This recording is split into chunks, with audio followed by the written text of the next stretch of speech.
हर स्तर पर प्रयास किए जा रहे हैं। लॉकडाउन 4.0 लागू होने के बाद स्थितियां बदली हैं। लोग अपने दफ्तरों की ओर ज़्यादा संख्या में जाते हुए दिखाई पड़ रहे हैं। कारोबार पहले से ज़्यादा बेहतर हुआ है। आम दिनों में भी हलचल बढ़ गई है और लोग सामान्य जीवन जीने के साथ साथ दिशा निर्देशों का पालन करते हुए कोविड-19 महामारी से निपटने का खुद भी प्रयास कर रहे हैं। राज्य सरकार की ओर से अपने सभी महकमों को इस दौरान विशेष उपाय करने के लिए निर्देश दिए गए हैं और कई सारे काम उसी के अनुसार किए जा रहे हैं। जाहिर सी बात है, इस दौर में शिक्षा विभाग एक महत्वपूर्ण भूमिका निभा रहा है। आखिर ऐसा क्यों न हो जब राज्य में बड़ी संख्या में छात्र छात्राओं का भविष्य उनकी पढ़ाई पर है और इस समय स्कूल कॉलेजेस बंद हैं। कोविड-19 महामारी को ध्यान में रखकर दिशा निर्देशों के कारण फिलहाल स्कूलों में पठन पाठन नहीं हो रहा है, लेकिन सरकार ने कई योजनाएं तैयार की हैं। इन सब चीज़ों के बारे में जानने के लिए हम बात करेंगे। आज स्टूडियोज़ में मौजूद हैं राज्य सरकार के शिक्षा विभाग की सचिव निहारिका राय। आपका बहुत स्वागत है। आप अपने व्यस्त समय में यहाँ आई और आज अपने न सिर्फ आप बातें साझा करेंगी बल्कि हज़ारों छात्रों को आप वो सब जानकारी दे सकेंगी जिनका उन्हें इंतज़ार है। मैडम निहारिका राय, मैं कोविड-19 महामारी के दौरान शिक्षा विभाग की प्रबंध व्यवस्था और आपकी जो योजनाएं हैं, प्लानिंग है, जो स्ट्रेटजीज़ हैं, उस पर बात करूं। इससे पहले दर्शकों की जानकारी के लिए भी शायद उन्हें ठीक से पूरा परिदृश्य नहीं पता होगा अरुणाचल में स्कूली शिक्षा का। अरुणाचल प्रदेश में वर्तमान में जो शिक्षा ढांचा है, जो एजुकेशन सिस्टम है, वो किस तरह का है और उसमें किस तरह के पैरामीटर्स हैं, कितने स्टूडेंट्स हैं आपके जो स्कूल सिस्टम में इस समय जुड़े हुए हैं? सबसे पहले आपका धन्यवाद कि आपने मुझे मौका दिया कि मैं यहाँ पर आकर अपने शिक्षा विभाग के बारे में और अरुणाचल के एजुकेशन सिस्टम के बारे में कुछ बता सकूं। अगर मैं सरकारी स्कूलों की बात करूं तो करीब 3000 सरकारी स्कूल अरुणाचल प्रदेश में हैं, जिनमें से करीब सेकेंडरी और हायर सेकेंडरी स्कूल्स 283 हैं, 283, और मेजॉरिटी हमारे प्राइमरी स्कूल्स हैं जो करीब 1850 हैं। हमारी शिक्षा प्रणाली, जिसे हम कहते हैं एजुकेशनल पैटर्न, बाकी देश के अनुसार ही है। हमारे पास एलिमेंट्री स्कूल्स के स्टूडेंट्स हैं जो कि करीब 90,000 होंगे। हमारे पास सेकेंडरी हायर सेकेंडरी स्टूडेंट्स हैं जो करीब 20-25 हज़ार होंगे, और इसके अलावा हमारे मेजॉरिटी स्टूडेंट्स जो हैं, करीब 1 लाख स्टूडेंट्स प्राइमरी स्कूलों में पढ़ते हैं। तो करीब हमारे पास 2,11,000 बच्चे सरकारी स्कूलों में शिक्षा पाते हैं, जिसमें से 1 लाख बॉयज़ हैं और 1,11,000 गर्ल्स हैं। तो हमारा एजुकेशन सिस्टम यहाँ काफ़ी बड़ा है और हम शायद शिक्षा विभाग one of the biggest employers भी होंगे स्टेट के, बिकॉज हमारे पास करीब 17 से 20 हज़ार टीचर्स भी हैं। तो इसलिए इस सारे महकमे को एक साथ लेकर इस कोविड-19 में संभालना अपने आप में एक चैलेंज है और जिसे हम हर तरह से बखूबी पूरा करने की कोशिश कर रहे हैं। निहारिका राय जी, जाहिर सी बात है 2 लाख बच्चे, 17 से 20 हज़ार टीचर्स, पूरे राज्य में स्कूलों का तंत्र, primary school, secondary school, higher secondary school, ये चुनौतीपूर्ण समय है, इसमें कोई शक नहीं। और इस चुनौतीपूर्ण समय में आपकी भूमिका दोनों तरह से महत्वपूर्ण हो जाती है। एक ओर तो ये व्यवस्था करना कि उनकी पढ़ाई लिखाई होती रहे, दूसरी ओर इतने सारे लोगों का मनोबल बना रहे, टीचर्स का भी, स्टूडेंट्स का भी, और जो पेरेंट्स हैं उनकी भी चिंताएं बढ़ती जा रही होंगी। मैं कोविड-19 के इस दौर में कोविड-19 से जुड़ा वो प्रयास जो सबसे महत्वपूर्ण हो सकता है कि आप अब अगला कदम क्या उठाने जा रही हैं। आज की तारीख में जब हम आपसे बातचीत कर रहे हैं, सभी स्कूल बंद हैं, सरकारी भी और निजी भी। तो आपका अगला कदम क्या है और उसकी तैयारियां या उसके पीछे आपकी क्या डिज़ाइन है, हम ज़रूर जानना चाहेंगे और जाहिर सी बात है दर्शक भी उत्सुकता से ये जानना चाहेंगे। देखिए, जो अभी हमारी स्ट्रैटेजी है वो 2 तरह की है। सबसे पहले तो हमें, जब तक हमारे स्कूल दोबारा नहीं खुलते कोविड-19 के कारण, तब तक हम बच्चों को घर बैठे कैसे एजुकेशन दे सकते हैं, ये हमारा सबसे बड़ा चैलेंज है। और इसके लिए हमने ऑनलाइन एजुकेशन सिस्टम को स्टार्ट करने की प्रक्रिया की है। देखिए, हमारे स्टेट में सबसे बड़ी दिक्कत क्या है कि कई ऐसे इलाके हैं जहाँ पे इंटरनेट कनेक्टिविटी नहीं है या ठीक से नहीं आती। अगर बात सिर्फ ट्रांसमिशन की होती कि हमें बच्चों को लाइव क्लासेस देनी है, तो वो हमारे लिए दिक्कत नहीं है क्योंकि हमारे काफ़ी वीसैट्स और एड्यूसैट्स लगे हुए हैं। तो मैं किसी भी टीचर से कहीं से भी लाइव क्लास करवा तो सकती हूँ, लेकिन प्रॉब्लम क्या है कि जहाँ वो रिसीव होनी है बच्चों को, जो अपने बस्तियों में, गाँव में आज की डेट में बैठे हैं, उन तक वो पहुँचाना एक बहुत ही डिफ़िकल्ट टास्क महसूस हो रहा है। तो इसके चलते जो हमने सबसे इम्पॉर्टेंट चीज़ जो फोकस करनी शुरू की है, वो है डीटीएच के थ्रू एजुकेशन को बढ़ाना। हम जानते हैं कि हमें घरों में हमारे शायद कंप्यूटर ना हो, इंटरनेट ना हो, लेकिन टीवी ज़रूर होता है और रिमोट एरियाज़ में भी वहाँ पे डिश टीवी ज़रूर होता है। तो इसलिए मिनिस्ट्री ऑफ एचआरडी ने एक स्वयं प्रभा करके एक चैनल स्टार्ट किया है, जिसमें एक डेडिकेटेड चैनल है सेकेंडरी स्कूल एजुकेशन के लिए, जिसे हम पनिनी कहते हैं, और एक चैनल है शारदा, जिसे हायर सेकेंडरी स्कूल की क्लासेस के लिए यूटिलाइज किया जाता है। इन चैनल्स को अब सारे ही तरह के सर्विस प्रोवाइडर्स ने अडॉप्ट कर लिया है। जैसे कि आप ये चैनल 756 नंबर टाटा स्काई पे देख सकते हैं, आप इसे 437, 438 एयरटेल टीवी पे देख सकते हैं, और इसी तरह सारे तरह के सर्विस प्रोवाइडर्स ने इन चैनल्स को अडॉप्ट करके एक चैनल नंबर दिया है, जो कि हमने सर्कुलेट भी किया है स्टेट में। तो जब आप इन चैनल्स को खोलते हैं तो सुबह 7 से दोपहर 1 बजे तक 9th स्टैंडर्ड से लेकर 12th स्टैंडर्ड की सारी क्लासेस, आधे आधे घंटे की 12 क्लासेस, इसमें आप लाइव सेशन की तरह रिकॉर्डेड क्लासेस ले सकते हैं फ्रॉम द टीचर्स। और उसके अलावा 1 बजे दोपहर से शाम के 7 बजे तक आपके डाउट्स भी क्लियर होते हैं। अगर आपने इससे रिलेटेड मैसेज हेल्पलाइन नंबर पे पहले दिया हुआ है, तो वो आपको डाउट्स अगले दिन क्लियर हो जाते हैं। और शाम के 7 बजे के बाद यही क्लासेस दोबारा रिपीट की जाती हैं, क्योंकि अगर आपकी सुबह क्लासेस मिस हो गई तो आप इन्हें दोबारा शाम को ले सकते हैं। कई बार ऐसा होता है कि 1 महीना गुजर जाता है या टॉपिक रह जाता है, तो ये नेक्स्ट मंथ भी टॉपिक्स रिपीट होते हैं। तो हमने बहुत प्रचार किया है कि सभी लोग इस सुविधा का ज़रूर इस्तेमाल करें, क्योंकि आज की डेट पे जब बच्चे घरों में बैठे हैं तो वो किसी भी तरह एंगेज्ड नहीं हैं, और ना वो एंगेज बाहर जाके हो सकते हैं, ना वो कोई बहुत स्पोर्ट्स एक्टिविटीज़ कर पा रहे हैं, ना वो एक्स्ट्रा करिकुलर कर पा रहे हैं।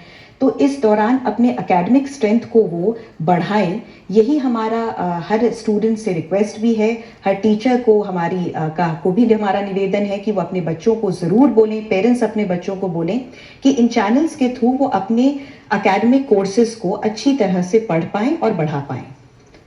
मैडम, यहाँ पर ये ठीक बात थी कि ऑनलाइन एजुकेशन प्लेटफॉर्म इस समय बहुत ज़रूरी हो गया है, और अरुणाचल की जो चैलेंजेस हैं उसको ध्यान में रखते हुए आपने वीसेट का जिक्र किया। लेकिन एक तो यूनिफॉर्म प्लेटफॉर्म होगा ये आपका, इसके कंटेंट किस तरह से तैयार हो रहे हैं? जो मैं ये नहीं कहता कि हायर सेकेंडरी स्कूल जनरली केंद्रीय माध्यमिक शिक्षा बोर्ड सीबीएसई के ही हैं, और राज्य में भी लगभग सारे स्कूल ही इसी पैटर्न से चलते हैं, लेकिन कई बार ऐसा महसूस होता है या ऐसी बातें छात्रों से भी सुनने को मिलती हैं कि अलग अलग परिवेश में पढ़ाने के तरीके या जो टीचर्स का स्टूडेंट से संवाद है वो थोड़ा अलग होता है। हम मानते हैं कि एक यूनिवर्सल वर्जन भी ज़रूरी है, पर एक लोकलाइज एटमॉस्फेयर भी क्रिएट करना ज़रूरी है। क्या इस ऑनलाइन प्लेटफॉर्म में जो कि आपके कंटेंट सप्लायर हैं वो एक यूनिवर्सल कंटेंट तो देंगे, क्या आपने कोई ऐसी भी रणनीति सोची है कि लोकलाइज एटमॉस्फेयर भी देने के लिए हम खुद भी कंटेंट जनरेट करें, या ऐसा कोई तरीका अगर आपके पास ऐसी प्लानिंग है? देखिए, जहाँ तक जो कंटेंट मैंने स्वयं प्रभा की बात करी है, पहले तो वो कंटेंट हिंदी और अंग्रेजी में अवेलेबल है, जो कि उसी लैंग्वेजेस में दिया जाता है, और वो यहाँ पे बहुत ही अडेप्टेबल है। तो वो दिक्कत तो हमें आ नहीं रही कि बच्चे हमारे समझ नहीं पा रहे। प्लस ये जो कंटेंट जो यूनिवर्सली डेवलप हुआ है, ये NIOS ने NCERT से मिल के डेवलप किया है, और हमारी 6th के बाद तो सारी बुक्स NCERT ही होती हैं, हमारा सारा कोर्स ही NCERT पे बेस्ड है बुक्स पे। तो वो सारा हमारे को जो अपने बच्चों को स्कूलों में पढ़ाना था, सारा कोर्स और सारा मटेरियल वही है। और उसके अलावा हमें मिनिस्ट्री ऑफ इंफॉर्मेशन ब्रॉडकास्टिंग ने 2 घंटे अरुण प्रभा चैनल पे भी अवेलेबल कराए हैं, जिसमें हम केंद्र विद्यालय के साथ मिलकर मटेरियल डेवलप कर रहे हैं और जल्द ही वो भी डिफरेंट क्लासेस के लिए दिखाया जाएगा सुबह 9:30 से 11:30 बजे तक। केंद्रीय विद्यालय के साथ मिलकर आप राज्य के लिए कंटेंट डेवलप कर रही हैं और अरुण प्रभा चैनल, जाहिर सी बात है ये हमारे लिए भी एक अच्छा अवसर है कि उसके माध्यम से छात्रों से जुड़ा जाएगा। लेकिन एक बात आती है इंटरैक्टिव सेशन की।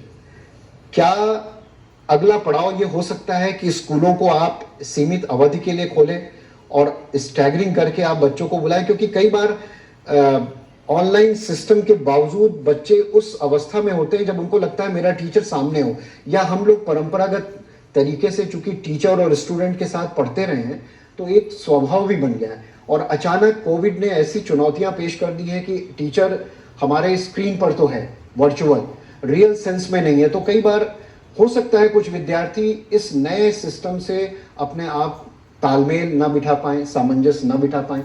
तो क्या अगला पड़ाव ऐसा हो सकता है कि आप कुछ एक इंटरैक्टिव सेशन ऑर्गेनाइज करेंगे? और मेरा इसी से जुड़ा सवाल है, आप अपने टीचर्स को कैसे सेंसिटाइज करेंगे कि अगर बच्चे ने ऑनलाइन सिस्टम से कुछ पढ़ा है और उसको वो अपने टीचर से उसका क्वेरी कर रहा है, तो टीचर भी शायद अवेयर होना पड़ेगा, या ज़्यादा बेहतर आप बताएंगे? देखिए, जहाँ तक इंटरैक्टिव और प्रॉपर सेशन स्टार्ट करने की बात है, अगर हम ग्रीन जोन में ही रहे और हमारे यहाँ कोविड के केसेस नहीं बढ़े, तो हमारी कोशिश है कि हम जून महीने में कम से कम 6 से 12 स्टैंडर्ड की क्लासेस को कहीं जून के मध्य में या 15 जून के आसपास स्टार्ट करने की कोशिश करेंगे।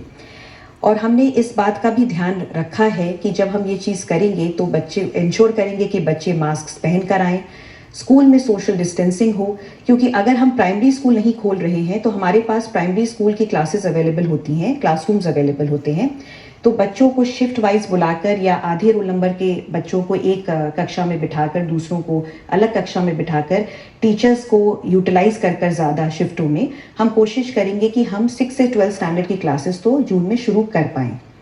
क्योंकि ये मेरा भी मानना है कि ऑनलाइन कोचिंग, ये अनप्रेसिडेंटेड सिचुएशन जो हम फेस कर रहे हैं उसके लिए डील करने के लिए एक तरीका तो है, लेकिन लाइव क्लासेस या टीचर और जो स्टूडेंट का रिलेशनशिप और उनके पढ़ाने के तरीका का सब्स्टिट्यूट वो प्रॉपर्ली नहीं होता है। इसलिए हमारी भी कोशिश ये है कि हम जल्द से जल्द अपने स्कूल को स्टार्ट करके कोर्सेज को पूरा कर सकें और बच्चों को ये सुविधा दें कि वो अपने टीचर्स से इंटरैक्टिव सेशन करें। इसके अलावा जहाँ तक टीचर्स को हम बात कर रहे हैं कि उनकी सेंसिटाइजेशन की, तो जैसे मैंने आपको बताया कि जितने भी कोर्सेज और कोर्सेज के कंटेंट हैं वो कोई नया कंटेंट नहीं है। जो उस सब्जेक्ट का टीचर है उनको ऑलरेडी एनसीईआरटी का वो कंटेंट पता है, इसलिए उनको वो कंटेंट समझाने की ज़रूरत नहीं है। लेकिन जब बच्चे लौट के उनके पास आते हैं और वो अपने क्वेश्चंस मार्क करके या अपने डाउट्स लेकर या कोई टॉपिक उनको नहीं समझ में आया उससे लेकर वो अगर कोई क्वेश्चंस या कोई क्वेरी रेस करते हैं तो हमारे टीचर्स इतने सक्षम हैं कि वो हर डाउट को क्लियर कर पाएंगे। टीचर्स पे फोकस हुआ है और गवर्नमेंट स्कूल्स पे। थोड़ी सी बात हम प्राइवेट स्कूलों की इसलिए भी करना चाहेंगे कि वो भी सीबीएसई बोर्ड से ही जुड़े हुए हैं ज़्यादातर। तो आपसे प्राइवेट स्कूलों के प्रिंसिपल्स ने संपर्क किया है कि इस प्लेटफॉर्म का वो यूज़ तो करेगी, या उनको भी आप इंगेज कर रही हैं कि उनके स्टूडेंट्स भी इस प्लेटफॉर्म से जुड़े? क्योंकि जो गाइडलाइंस है वो तो मेरे ख्याल से सब पे लागू होंगी लॉकडाउन की। अगर आपने स्कूल्स बंद किए हैं तो प्राइवेट स्कूल अपने तरीके से तो नहीं चल सकते। जैसे कि मैंने आपको बताया कि एक ओपन कंटेंट है और ये सभी को अवेलेबल कराया गया है, क्योंकि बच्चे तो स्टेट के हैं और बराबर हैं हमारे लिए, चाहे वो सरकारी स्कूलों में पढ़ते हों चाहे वो प्राइवेट स्कूल्स में पढ़ते हों। शिक्षा का स्तर हमारा ओवरऑल कंसर्न है और इसीलिए हमने, चाहे वो प्राइवेट स्कूल्स हों, चाहे वो गवर्नमेंट एडेड स्कूल्स हो या वो चाहे हमारे सेंट्रल स्कूल्स हों, हमने सभी को ये कंटेंट अवेलेबल कराया है। सभी में ये प्रचार किया है कि आप ये सारा ऑनलाइन कंटेंट यूटिलाइज करें, और बल्कि हमने यहाँ तक बात रखी है कि जब बच्चे लौटें और जो कंटेंट इस एक महीने में या आगे आने वाले जून के महीने में जब तक स्कूल नहीं खुलते तब तक जो भी कंटेंट दिखाया जा रहा है इन चैनल्स पे, हम कोशिश करेंगे कि हम उससे रिलेटेड एक छोटा सा टेस्ट या एक छोटा सा ऑनलाइन मतलब लाइव क्विज बच्चों के साथ लें जब स्कूल खुलें, ताकि हम भी समझ पाएं कि कितने बच्चों ने किस तरह से इस कंटेंट को लिया। ये प्रयास जो है, मुझे उम्मीद है कि जाहिर सी बात है, न सिर्फ छात्र इससे जुड़ेंगे बल्कि इस नवाचार से जुड़ के शायद आगे आने वाले समयों में एक रेगुलर फीचर भी बन सकता है कि क्लासरूम स्टडी के साथ साथ ऑनलाइन स्टडी भी चलती रहे। छोटी सी बात करते हैं, हमने सेकेंडरी और हायर सेकेंडरी बच्चों पे ज़्यादा ध्यान दिया, प्राइमरी स्कूल के बच्चों के लिए भी क्या कोई योजना है या उनके लिए क्या सोचा है आपने? फिलहाल प्राइमरी स्कूल के बच्चों के लिए हमने स्कूल खोलने के लिए तो अभी नहीं सोचा है, क्योंकि छोटे बच्चों के साथ दिक्कत ये होती है कि उनको सोशल डिस्टेंसिंग रखना उनके साथ बहुत डिफिकल्ट होता है। आपस में खेलना, आपस में बातें करना, जुड़ना, छोटे बच्चों को समझाना टीचर्स के लिए भी डिफिकल्ट होता है। और वो छोटे बच्चों को लेके पेरेंट्स का भी हमने ये थोड़ा सा एटीट्यूड देखा है नेचुरली कि वो वनरेबल समझते हैं छोटे बच्चों को, तो वो उनको स्कूल भेजने से भी थोड़ा सा आज की डेट में कतरा रहे हैं। तो इसलिए हमारी कोशिश यही है कि हम प्राइमरी स्कूल के बच्चों को, जो घर में स्टोरी बुक्स हम प्रमोट कर रहे हैं, टीचर्स के थ्रू, उनके पेरेंट्स के थ्रू ये प्रचार करते हैं कि जो छोटी छोटी चीज़ें होती हैं जो बच्चे कर सकते हैं इस वक्त, योगा कर सकते हैं, मेडिटेशन कर सकते हैं, अपने स्कूल फ्रेंड्स से फ़ोन वगैरह पे चैट कर सकते हैं, या छोटी छोटी कहानियाँ पढ़ सकते हैं। इन सब चीज़ों पे फोकस करके उनका 1 महीना हम कोशिश कर रहे हैं कि निकाला जाए। प्राइमरी स्कूलों पर भी राज्य सरकार का और एक शिक्षा सचिव होने के नाते आपका ध्यान है। कोविड-19 महामारी से भले ही ये मसला अभी तुरंत न जुड़ा हो, लेकिन राज्य में विषय अध्यापकों की, स्पेसिफिक सब्जेक्ट के टीचर्स की कमी एक मसला रही है। उस पर भी जाहिर सी बात है आप पहले से काम करती रही होंगी, लेकिन इस दौरान आपने ज़रूर ध्यान दिया होगा, क्योंकि अभी हमने सब्जेक्ट टीचर्स की भी बात की है, तो उसके लिए क्या कदम उठा रही हैं? हमने एक एक्सरसाइज स्टेट में करी है जिसमें हमारा बहुत एफर्ट लगा, लेकिन हमें गर्व भी है, खुशी भी है कि हमने ये एक्सरसाइज पूरी कर ली है। हमने हर स्कूल की रिक्वायरमेंट टीचर्स की असेस करी है। जैसे कि हमने ये जानने की कोशिश की कि अगर हम कोई भी स्कूल पिक करते हैं तो आज की डेट में उसमें कितने टीचर्स हैं, कितनों की ज़रूरत थी और कितने सरप्लस या शॉर्टेज हैं। ये एक्सरसाइज हमने हर स्कूल के लिए पूरी कर ली है। तो ये हमारे लिए एक बहुत ही यूज़फुल खाका खिंचा है, क्योंकि हम क्या करते हैं कि टीचर्स, जैसे मैंने आपको बताया कि हमारे पास 17,000 टीचर्स हैं और हमारे पास अगर 3,000 स्कूल हैं और 2 लाख बच्चे हैं, तो जो हमारा पीटीआर रेशियो है, जो हमें कहता है कि अगर आपके 30-35 बच्चों पे एक टीचर होना चाहिए, उसके हिसाब से हमारे पास एडिक्वेट नंबर ऑफ टीचर्स हैं। प्रॉब्लम ये आती है कि कुछ ऐसे सब्जेक्ट्स हैं जिनके टीचर्स हमारे पास उस रिक्वायरमेंट के हिसाब से नहीं हैं, जैसे कि साइंस और मैथ्स, उनके टीचर्स हमारे पास कम हैं। सोशल स्टडीज़ के टीचर्स एडिक्वेट हैं और सब्जेक्ट टीचर्स भी, लैंग्वेज टीचर्स भी एडिक्वेट हैं। तो अब हमने ये कोशिश करी है कि ट्रांसफ़र पोस्टिंग पॉलिसी जो रिसेंटली हमारी सरकार ने पास की है, उसके आधार पे हम जो टीचर्स एक स्कूल में काफ़ी समय से, काफ़ी अरसे से हैं, उनको हम निकाल कर उन स्कूलों में डालने की मुहिम कर रहे हैं, जो हमने चला दी है, जिसका नोटिस भी हम निकाल चुके हैं, जिससे वो ऐसे स्कूलों में दिए जाएंगे जहाँ पे उस सब्जेक्ट के टीचर बहुत सालों से नहीं हैं, इंटीरियर इलाकों में नहीं है, रिमोट इलाकों में नहीं है।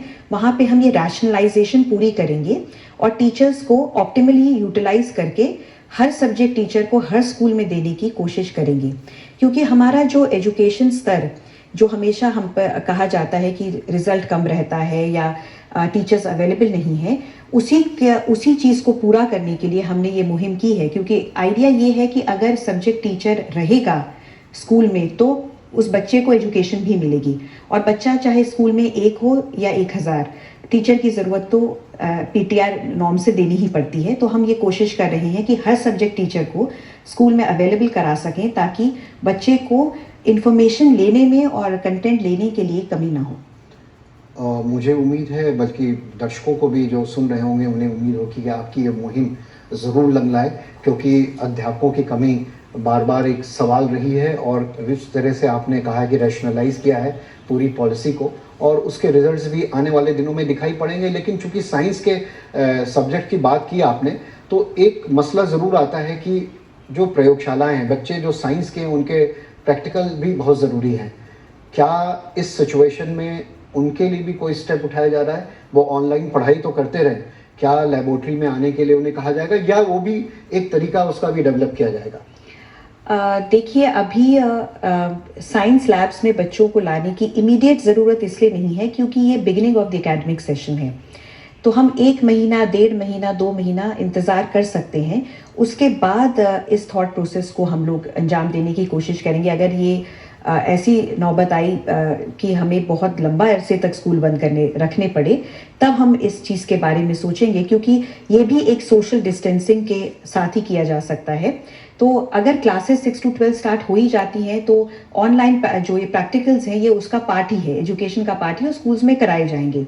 लेकिन अगर स्कूल लंबे अरसे तक नहीं खुले तब हम इसके लिए भी कोई योजना बनाएं। आपने बिल्कुल वाजिब बात कही कि अभी जो एकेडमिक सेशन का बिगनिंग है तो इसलिए उस तरह की चिंता ना तो छात्रों को करनी चाहिए और चिंता का विषय भी नहीं है, क्योंकि अगर ज़रूरत पड़ी तो ज़रूरी कदम उठाए जाएंगे। हमने स्कूल सिस्टम पे बात कर ली, स्टेट के डिग्री कॉलेजेस भी हैं और पॉलिटेक्निक्स भी हैं, इन पर भी कोई कोविड को लेकर कोई प्लान है इन कॉलेजेस के बारे में, क्योंकि इनकी तो शायद परीक्षाएं अभी हो नहीं पाई हैं। जी, जहाँ तक स्कूल एजुकेशन का सवाल था, तो स्कूल एजुकेशन में तो आपने जैसे देखा, जैसे मैंने आपको बताया कि मेजॉरिटी एग्ज़ाम्स हो चुके थे, सिवाय कुछ 12th के सीबीएसई के जो बोर्ड एग्ज़ाम्स हैं वो हमारे रहते हैं। लेकिन कॉलेज में ये दिक्कत एक्चुअली आई थी क्योंकि कॉलेज अपनी final stage of course completion में था। कॉलेजेस के एग्ज़ाम अभी हुए नहीं। लेकिन कॉलेजेस पे अच्छी बात क्या है, एक तो नंबर ऑफ कॉलेजेस कम है, यहाँ 19 कॉलेजेस हैं जिसमें 30,000 बच्चा है और सभी को हम 70 to 80% बच्चों को ऑनलाइन कोर्सेज कंप्लीट करवा पाए। तो इसमें भी दिक्कत उन 20% बच्चों की आई जो एक्सेसिबल नहीं थे बिकॉज ऑफ इंटरनेट कनेक्टिविटी। तो हमारा जो एकेडमिक प्लान और सेशन और एग्जामिनेशन पैटर्न है वो आरजीयू के मदद से, राजीव गांधी यूनिवर्सिटी की मदद से बनाया जाता है और उनके साथ मिलकर जो हमारा ये यूनिवर्सिटी पैटर्न इस वक्त बना है कि जैसे ही कॉलेज खुलेंगे, जब भी खुलेंगे, जैसे आपने देखा 14 जून तक अभी वेकेशन हो गई है कॉलेजेस में, जब कॉलेज खुलेंगे तो उनको पहले कोर्स कंप्लीशन के लिए प्रोफेसर्स और लेक्चरर्स को 15 दिन 20 दिन दिए जाएंगे, उसके बाद एग्जाम होंगे। तो ताकि कोई भी, जैसे आपने बात की थी कि जो लाइव क्लासेस का फ़ायदा होता है, बच्चों को जो डाउट होंगे, जो ऑनलाइन में नहीं समझ में आए होंगे टॉपिक, या जो बच्चे रह गए होंगे, उनके कोर्सेज पूरे किए जाएंगे और उसके बाद उनके एग्ज़ाम कराए जाएंगे। अंत में मैं चाहूँगा कि आप अरुणाचल प्रदेश के सभी छात्रों को एक संदेश दें जो उनके अभिभावकों के लिए भी ज़रूरी है और जो अध्यापकों के लिए भी ज़रूरी है। मैं सभी अपने बच्चों से, स्कूलों के, ये कहना चाहूँगी कि आप कोविड-19 से घबराएं ना, और जो अपॉर्चुनिटी आपको घरों में रहने की मिली है उसमें सभी तरह के अच्छे काम करें, अपने एकेडमिक सेशन लें, पढ़ाई करें, वो एक एस्पेक्ट है, लेकिन इस अपॉर्चुनिटी को अपने फैमिली मेम्बर्स के साथ, अपने माता पिता के साथ जो आप टाइम आपको मिल रहा है, इसको अच्छी तरह से यूटिलाइज़ करें, उनसे अच्छी बातें सीखें, उनको अपने मन की बातें बताएं जो शायद आप रोज़मर्रा की ज़िंदगी में उनको नहीं बता पाते हैं। मेडिटेशन करें, योगा करें बच्चे, और आगे अपने जीवन में अच्छा क्या करना चाहते हैं उसके बारे में सोचें, और ताकि जब आप वापस स्कूल आएँ तो एक नई ऊर्जा के साथ लौटें और खूब खुशी के साथ अपने दोस्तों और टीचर्स से मिलें। बहुत बहुत धन्यवाद शिक्षा सहयोग निहारिका राय, आप अपने व्यस्त समय में स्टूडियोज़ में आईं और हम उम्मीद करते हैं कि सभी छात्र एक नई ऊर्जा के साथ आगे की पढ़ाई जारी रखेंगे। बहुत बहुत धन्यवाद।